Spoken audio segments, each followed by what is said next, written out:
Measures of central ടെൻഡൻസിയിൽ നമ്മൾ discuss ചെയ്യുന്നത് 3 measures ആണ്. ഏതൊക്കെയാണ്? മീൻ, മീഡിയൻ, മോഡ്.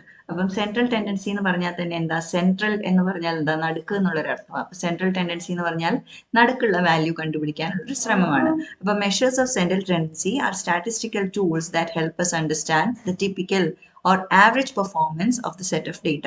അപ്പൊ നമ്മുടെ കയ്യിൽ ഒരു സെറ്റ് ഓഫ് ഡേറ്റ ഉണ്ടെന്ന് വെച്ചോ, അതായത് ഒരു ക്ലാസ്സിൽ എല്ലാവരുടെയും മാർക്സ് ഉണ്ട്, കുട്ടികളുടെ എല്ലാം മാർക്സ് ഉണ്ട്.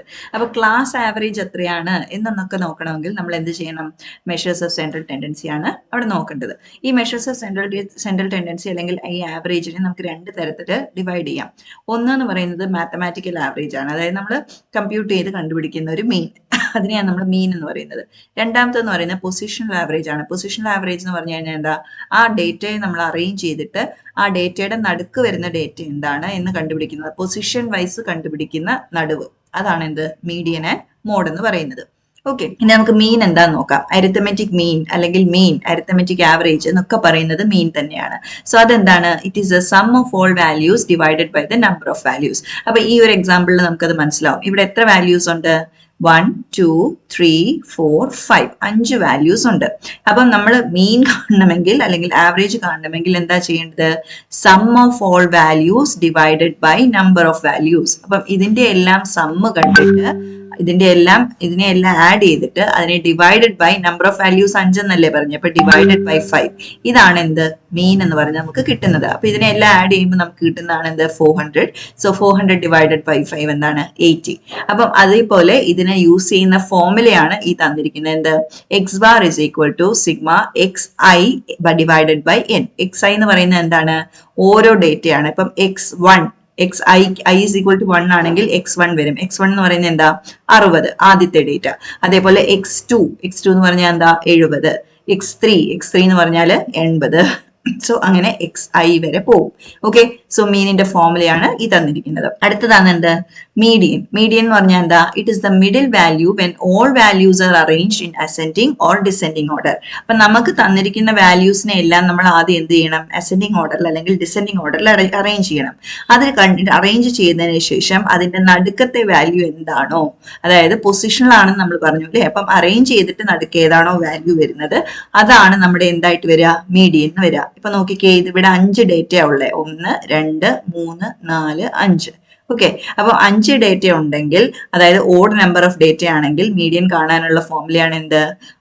n+1/2th term. Okay, n+1/2 term. n+1 എന്ന് പറഞ്ഞാൽ എന്താ? 5 + 1 6/2. അപ്പൊ തേർഡ് ടേം ആണ് എന്ത്? മീഡിയൻ എന്ന് പറയുന്നത്. അപ്പൊ തേർഡ് ടേം ഇവിടെ ഏതാ? 1, 2, 3 55. സോ ദിസ് ഇസ് ആ മീഡിയൻ എന്ന് പറയും. ഇൻ കേസ് ഇവിടെ ഇപ്പം നമുക്ക് ഈവൻ നമ്പർ ഓഫ് ടേംസ് ആണെങ്കിൽ അതിന് യൂസ് ചെയ്യുന്ന ഫോർമുലയാണ് എന്ത്? ആദ്യം n/2th ടേം, ആദ്യം എന്ത് കാണണം? ഇപ്പൊ 6 ഡേറ്റ ഉണ്ടെങ്കിൽ 6/2 എത്രയാ? 3.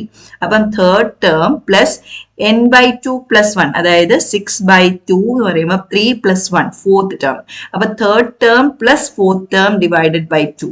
അപ്പൊ ഇവിടുത്തെ തേർഡ് ടേം എന്താണ്? 55 ആണ്. ഫോർത്ത് ടേം എന്താ? 60 ആണ്. അപ്പൊ ഇതിന്റെ രണ്ടിനെയും കൂടെ ആവറേജ് ആയിരിക്കും മീഡിയൻ വരിക. ഏത് കേസിൽ? ഇവിടെ ഒരു ടേമും കൂടെ ഉണ്ടെങ്കിൽ, അതായത് നമ്പർ ഓഫ് ടേംസ് ഈവൻ ആണെങ്കിൽ. ഓക്കെ, സോ അങ്ങനെയാണ് നമ്മൾ എന്ത് കാണുന്നത്? മീഡിയൻ കാണുന്നത്. ഇനി നെക്സ്റ്റ് ആണ് മോഡ്. മോഡ് എന്ന് പറഞ്ഞാൽ മോസ്റ്റ് ഫ്രീക്വന്റ് വാല്യൂ എന്നാണ് അർത്ഥം. മോസ്റ്റ് ഫ്രീക്വന്റ് വാല്യൂ എന്ന് പറഞ്ഞു കഴിഞ്ഞാൽ ഏറ്റവും കൂടുതലായിട്ട് കാണുന്ന വാല്യൂ അല്ലെങ്കിൽ എപ്പോഴും റിപ്പീറ്റ് ചെയ്ത് വരുന്ന വാല്യൂ.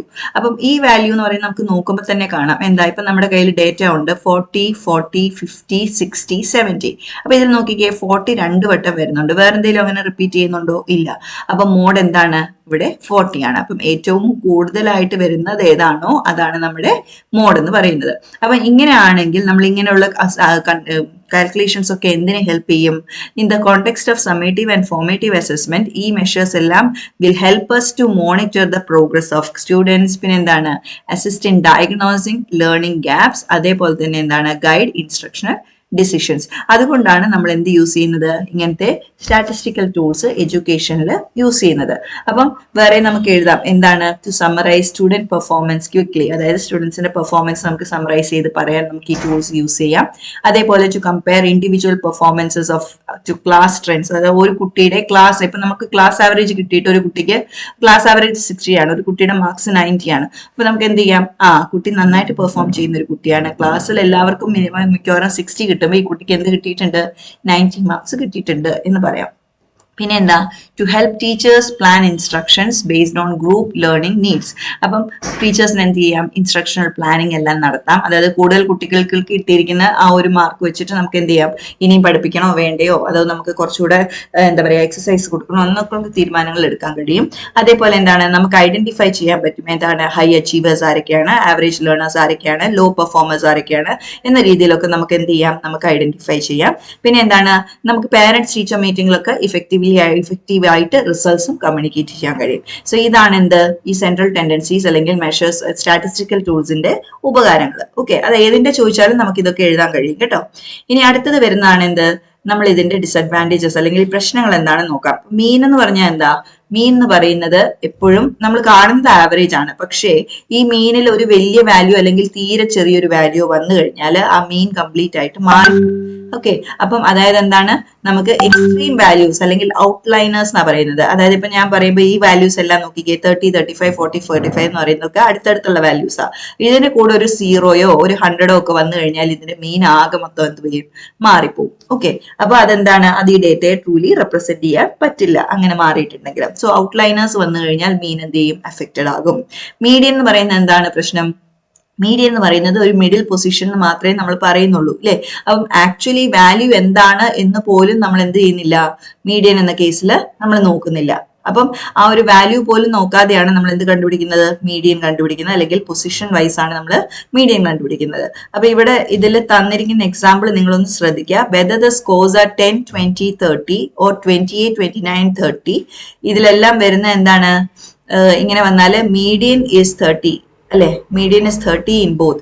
മീഡിയൻ ഇസ് 30 അല്ല കേട്ടോ, ഇതിന്റെ മീഡിയൻ എന്താ വരിക, മീഡിയൻ ഈ കേസിൽ നടുക്കത്തെ വാല്യൂ എന്ന് പറയുന്നത് 20യും ഈ കേസിൽ നടുക്കത്തെ വാല്യൂ എന്ന് പറയുന്നത് 29ഉം ആണ് വരുന്നത്. ഓക്കെ, സോ ഇതൊരു എക്സാമ്പിൾ ആയിട്ട് നിങ്ങൾ എടുക്കരുത്. ഇതെന്താണ്, ഇതിന്റെ മീഡിയൻ, ഈ ഒരു 3 ഡേറ്റയുടെ മീഡിയൻ എന്ന് പറഞ്ഞാൽ എന്താ വരിക, 20 വരിക. ഈ ഒരു 3 ഡേറ്റയുടെ മീഡിയൻ ആണെങ്കിലോ അത് വരുന്നത് 29ഉം ആണ്. പക്ഷെ മീഡിയന്റെ പ്രശ്നം എന്ന് പറഞ്ഞാൽ എന്താ, നമ്മൾ വാല്യൂ അല്ല നോക്കുന്നത്, പൊസിഷൻ ആണ് നോക്കുന്നത്. പൊസിഷൻ മാത്രം നോക്കിയിട്ടാണ് നമ്മൾ എന്ത് പറയുന്നത്, ഇതാണ് മിഡിൽ എന്ന് പറയുന്നത്. അപ്പൊ ആ വാല്യൂവിന് ഒരു ഇമ്പോർട്ടൻസ് അവിടെ കിട്ടുന്നില്ല. ഇനി മോഡിന്റെ കേസിൽ എന്താണ്, mode may not exist or may not be unique. അപ്പം ഇൻ കേസ് ഇങ്ങനെ വന്നു ഡേറ്റ 20, 21, 22, 23. അപ്പൊ ഈ ഒരു കേസിൽ മോഡ് ഉണ്ടോ, ഇല്ല, കാരണം ഒരു ഡേറ്റ പോലും റിപ്പീറ്റ് ചെയ്യുന്നില്ല. അതേപോലെ ഈ ഒരു കേസിലാണെങ്കിലോ 20, 21, 22, 22, 23, 23. അപ്പൊ 22ഉം റിപ്പീറ്റ് ചെയ്യുന്നുണ്ട്, 23യും ഒരേ നമ്പർ ഓഫ് ടൈംസ് റിപ്പീറ്റ് ചെയ്യുന്നുണ്ട്. അപ്പൊ ഇവിടെ എന്തുണ്ടാവും, 2 മോഡ് വരുന്നുണ്ടാവും. സോ ഇതൊക്കെയാണ് അതിന്റെ ഡിസഡ്വാൻറ്റേജ് അല്ലെങ്കിൽ പ്രശ്നങ്ങൾ നമ്മൾ പറയുന്നത്. അതേപോലെ തന്നെ വേറെ ഉണ്ട്, എന്താണ്, ഈ ഒരു ഡേറ്റയിൽ നിന്ന് നമുക്ക് ഡേറ്റയുടെ സ്പ്രെഡ് അറിയാൻ കഴിയില്ല. അതായത് എന്തുമാത്രം സ്പ്രെഡ് ആയിട്ട് അല്ലെങ്കിൽ ഡിസ്പേഴ്സ്ഡ് ആയിട്ടാണ് ഈ ഡേറ്റ കിടക്കുന്നത്, ഏറ്റവും ഹയസ്റ്റ് വാല്യൂ എത്രയാ, ഏറ്റവും ലോവസ്റ്റ് വാല്യൂ എത്രയാ എന്നുള്ളത് നമുക്ക് മനസ്സിലാക്കാൻ കഴിയില്ല മെഷേഴ്സ് ഓഫ് സെൻട്രൽ ടെൻഡൻസിയിൽ നിന്ന്. അതേപോലെ എന്താണ്, നമുക്ക് ഒത്തിരി മീനിങ് ഒന്നും കിട്ടില്ല. മീനിങ് കിട്ടില്ല എന്ന് പറഞ്ഞാൽ വളരെ ലിമിറ്റഡ് ആയിട്ടുള്ള ഇന്റർപ്രിട്ടേഷൻസേ നമുക്ക് ഇതിൽ നിന്ന് കണ്ടുപിടിക്കാൻ സാധിക്കുള്ളൂ. പിന്നെ അതേപോലെ എന്താ, do not capture the individual differences. അപ്പൊ ഓരോരുത്തരുടെ ആയിട്ടുള്ള ഒരു ഡിഫറൻസ് ഒന്നും നമുക്ക് ഇരുന്ന് കാൽക്കുലേറ്റ് ചെയ്യാൻ പറ്റില്ല. ആകെ മൊത്തം സ്റ്റുഡൻസിന്റെ പെർഫോമൻസ് എങ്ങനെയാണ് എന്നൊക്കെ ചോദിച്ചാൽ മാത്രമേ നമുക്ക് ഇതൊന്ന് കാൽക്കുലേറ്റ് ചെയ്യാൻ സാധിക്കുള്ളൂ. സോ ഇതാണ് എന്ത്, മെഷേഴ്സ് ഓഫ് സെൻട്രൽ ടെൻഡൻസി എന്ന് പറയുന്നത്. ഓക്കെ.